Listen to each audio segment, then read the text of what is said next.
I'm going to show you the best exercises to get rid of hip and butt cellulite. If you carry around most of your weight in your hips or your thighs and your butt, and you've tried dieting and squats and cardio and nothing is working, this video is going to help you. But you do need to know something. Female bodies were designed to put fat more in the bottom section of their body, around their hips and their buttocks and their thighs. This is a survival mechanism related to carrying babies. It actually gives fuel to the baby and other things as well. Like there's a certain omega-3 fatty acid that's super concentrated in the hip area. So what's really going on with the lack of tone or the cellulite is not necessarily just fat. Okay, it's a combination of fat, but there's also something called atrophy, but it's atrophy of a connective tissue called fascia, which is like the wetsuit that gives a female body shape. And this fascia actually has contractile tissue. It has the ability to become tighter if you use it. So in reality, cellulite is a combination of atrophy or a loss of protein in the muscle and deep in the muscle fibers. And so the biggest thing you're going to notice is a lack of strength in your lower part of your body. So you just need to understand it's not just a matter of losing weight, it's a matter of strengthening the muscle. And if you go for weight loss without strengthening the muscle, it's probably not going to happen because the muscle is the metabolic driver of the burning of the fat. So one of the strategies is to build up more muscle strength and replace that atrophy, which is a loss of muscle, with stronger muscle. So now you have this metabolic machine that can burn off a lot more fat in the lower extremities. And I think it'll be surprising to a lot of women to realize that this is mostly a lack of muscle and not as much about fat as they might think. Now, the glute muscles, or the butt muscle, is the biggest muscle in your entire body.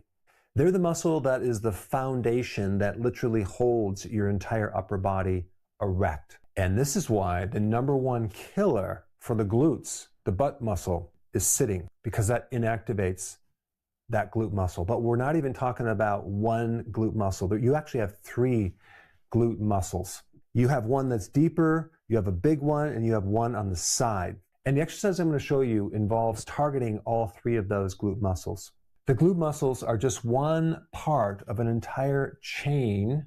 Okay, we're going to call it a chain from your foot to your knee to your hip to your back, where all of this fascia is connected. And this is why glute exercises only target a small percentage of this problem.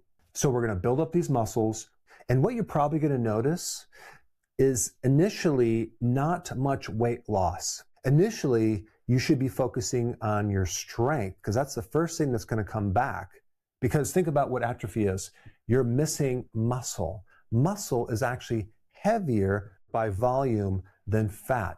So when you regain muscle back, are you going to lose more weight? Not necessarily. Your clothes might be looser, but the first thing that you want to focus on is your strength. That should be your goal initially, okay? If you're getting stronger, that means your muscles are coming back. So a lot of people ask me, what supplements do I recommend? Now, of course, I'm not biased of my own high-quality supplement line, but if you go to Amazon and type Dr. Berg supplements, you'll find more information.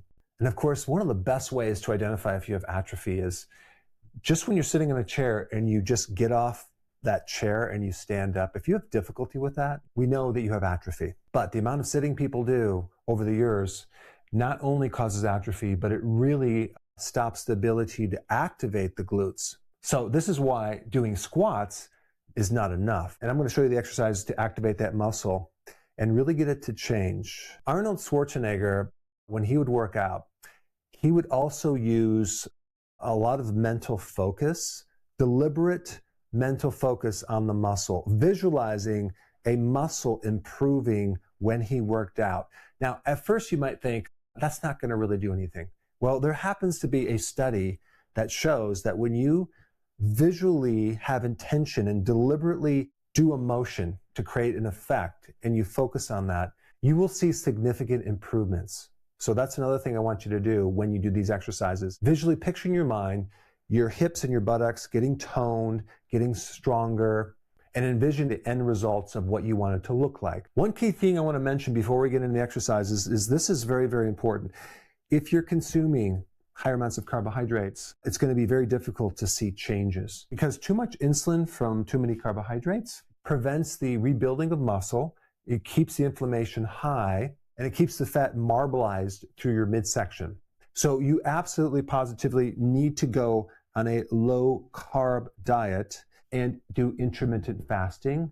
I would even recommend doing 1 meal a day and fasting for 23 hours if you really are serious about getting to your end result goal. All right, so now let's dive right into the exercises and show you how to do them. Let's start with this first exercise. This is called the banded clamshell. You'll take a band that's just above your knees. This is going to specifically target the outer part of your thigh and your hip. If you've never done this before, it's actually very difficult, but over a period of time, it'll be easier and easier and easier. And as you fan your knee outward, just slowly come down. You're going to be doing one side and then do the other side. But I want to just give you a quick overview of how easy this is. You're just going to be doing 4 exercises. This next one is called banded glute bridge. You're going to take the same band that you had, put it just above your knees. You'll be laying on your back. And now you're going to be contracting your buttocks, controlled movements back and forth. And then at the end of the movement, contract your buttocks as hard as you can, and then relax it, bring it down, and then just repeat.